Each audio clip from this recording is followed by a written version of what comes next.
Have you ever faced situations where you are prevented or you're hindered by something or someone or the society or your workplace or even relationships, and you seem to not be able to overcome or scale up the wall, and sometimes it feels like almost everything is just causing you to drown or you feel like totally giving up? Well, today we can just talk about that.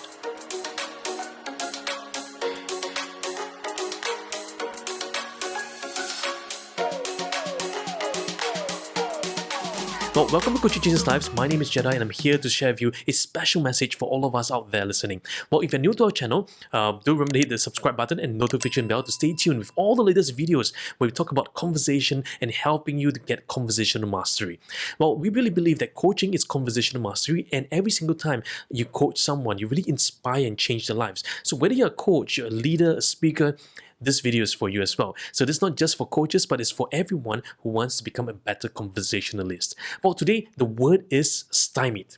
The word is stymied. What is stymied? Well, stymied is the notion of being prevented or hindered by or hindered off. So often we see walls that is in front of us or things that we cannot scale up, and sometimes we feel that all things are just surrounding us, all things are causing us to drown, or we feel that we're imploding on the inside. We feel that we just can't get out of it. We feel like we're stuck in a quagmire, right? So we feel really, really stressed out. And sometimes when we look at the wall in front of us, all of a sudden our energy just drains, and it's only after crossing the wall that we feel, oh, we have the energy back again. But what if today can be different? What if you can experience life differently? What if you can change that by having a different conversation with yourself today? What if you can learn how to help your clients also create the breakthrough, help them to scale up the walls of the walls that hinders them down, or scale up the walls that's causing them to be defeated?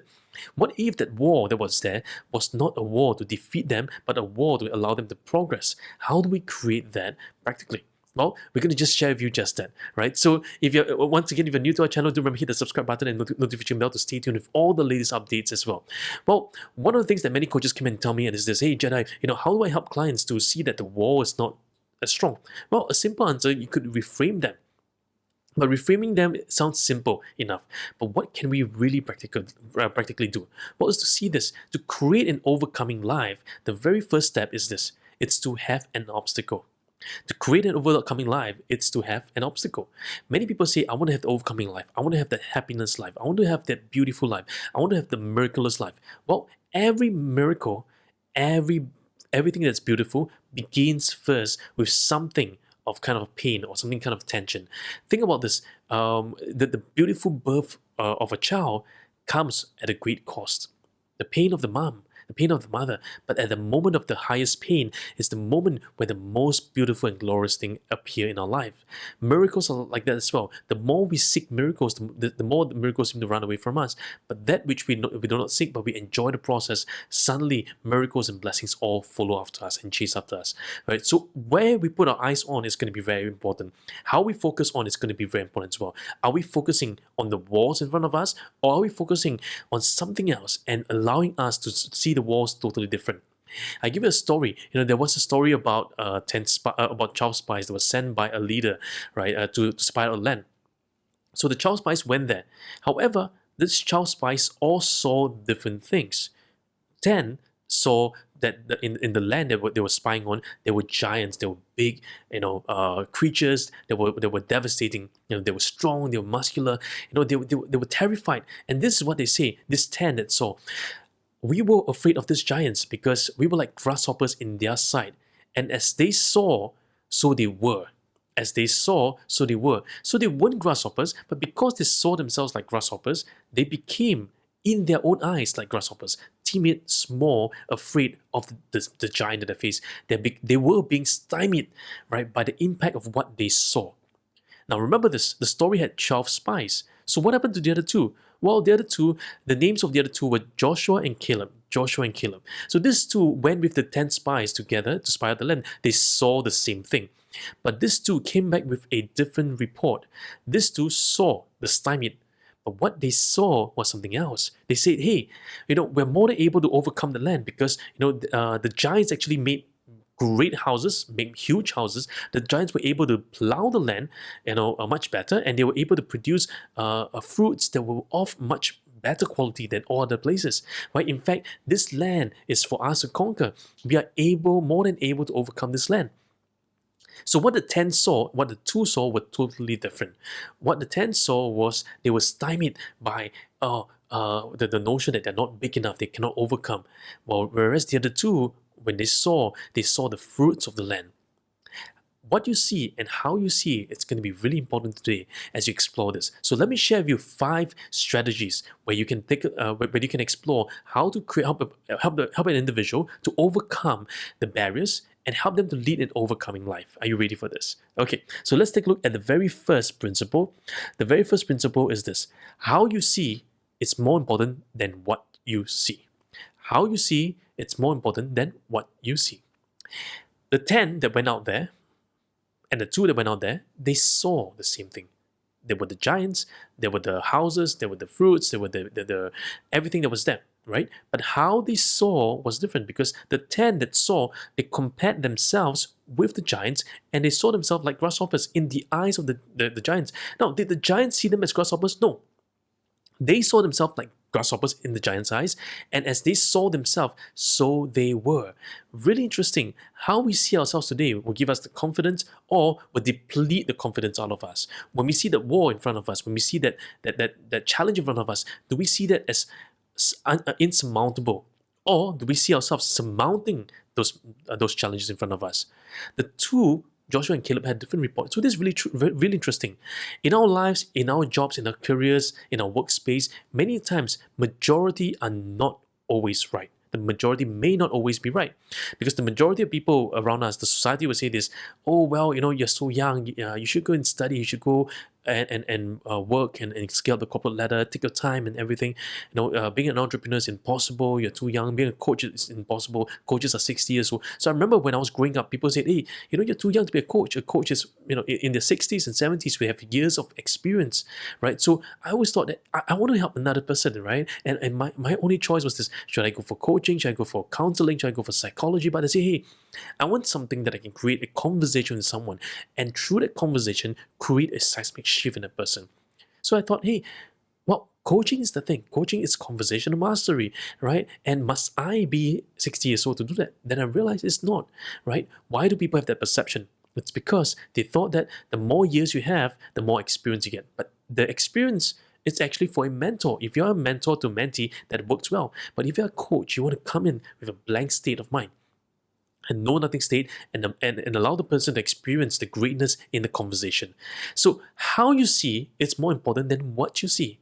How is the client seeing the situations today? How are they seeing the problems? Are they seeing problems as problems, or are they seeing problems as bread for them? Are they seeing problems as things that fuels them, or are they seeing problems as things that deplete them? How they see, it's more important than what they see. Principle number 2, let's take a look at this. Every setback is your preparation for your greatest comebacks. Every setback is your preparation for your greatest comebacks. Many times we face setbacks in lives, and that is a given. All of us will face some setbacks at some point of time. I've faced many setbacks in my businesses, I've faced setbacks in my coaching, I've faced setbacks in relationships. But you know what? The truth is this: every setback is preparation for your next comeback. Every setback is preparation for your next comeback. Never see your setbacks as holding you back. That's why I never like the notion of setbacks, because it seems like it's setting you back. In fact, I like to see it as set forward, because every set forward is actually moving forward, right? The reason many people are so afraid of setbacks is because they're afraid that they go backwards. No. In fact, when you fail, you never fail backwards, you always fail forward. Leaders always fail forward, right? And people who are always losers, they're always looking at the back. But you know what? When you drive your car, do you look at the rear view mirror or you look in front? If you look at the rear view mirror all the time, what will happen? You will crash. Now, is it important to look at the rear view mirror once in a while? Yes, because you can draw the learnings from the past, but in the present moment, you want to be focused on the road, looking at the road and moving forward. And that's going to be really, really important for you. The past is good to learn lessons from, but the future, the present moment, is to take the learnings and move forward. So every setback is your greatest preparation. Never let the setbacks to be left one side and have a pity party by yourself. Use the setbacks for your greatest comebacks. And that is the secret ingredients. Many people are saying, how do I overcome? How do I come back? How do I make my greatest comeback? Your greatest comeback is your greatest setbacks. Look at the sports athletes in our world today. Who had the greatest setbacks? Who had the greatest comebacks? Look at Tiger Woods' history. What happened to him, right? Look at Michael Jordan's history. What happened to him, right? Look at Michael Phelps, the great Olympic swimmer. What happened to him, right? So all in all, we always see sports athletes overcoming their greatest setbacks, and their greatest setbacks were their greatest comebacks as well. For you in life, in your work, in your careers, what is your setbacks today? Because that will be your preparation for your greatest comebacks. Principle number 3. The resources are around you. Every resource you need are around you. Many people are looking up and down, left and right for resources. They're saying, I have no resources, I have no resources. Yes, we know the notion of being resourceful, but do you know that the resources are already there in front of you? It's just that you're not realizing that those things that's in front of you could be your very resources. Many people are blinded because they think that the resources they need are out there, somewhere far. Someone else has it. I need the money for that. I need this resource. I need that network to that. But don't realize that the greatest resources are right in front of them. Are right there in front of them. Many people are looking for that thing, the next great thing. They may be resourceful to search all the things out, but they forget one thing. The principle is this, that the very resources you need might be right there in the moment. If you're a leader and looking for the for next team leader or next manager to rise up, have you not forgotten that your team amongst you, one of them could be the potential hire, one of them could be the potential leader, one of them, could be the potential genius that you need to spark a whole fresh thought about your company organization, right? Instead of looking outwards all the time, perhaps it's time for you to look inwards and see, hey, am I missing some of the resources that I already have on my hand? Or am I just looking all around but not forgetting that, hey, I actually have a resource in my hands right now? That's principle number 3. The resources are already around you. Next, scale the wall and seek new challenges. Scale the wall and seek new challenges. So my challenge to you is this. When you look at the wall, do you get stymied by it or do you overcome it? The wall may prevent us, but the wall can also be the thing that helps us to move forward. Every single wall that we face will help us to scale higher walls. Every single wall we face will help us scale the next greater wall. Never see the wall as something that prevents you. Always see the wall as something that challenges you. To me is this, right? Remember the 2 spies that I shared with you about, Joshua and Caleb? So they went into spy the land when they were 40 years old, right? When after 40 years later, right, Caleb at that time was about 80 years old. And he told the leader of the land, he said, hey, I want this land to conquer. But his leader told him this. He said, hey, in that land, there are more giants to conquer. You're 80 years old, you should retire. But you know what he said? He told the leader's name was Moses. He said, Moses, you know what? I'm as strong as I was 40 years ago when he sent me to spy out the land. Give me this land, I will surely conquer them. That is an attitude of an overcomer. That is an attitude of someone who's living an overcoming life.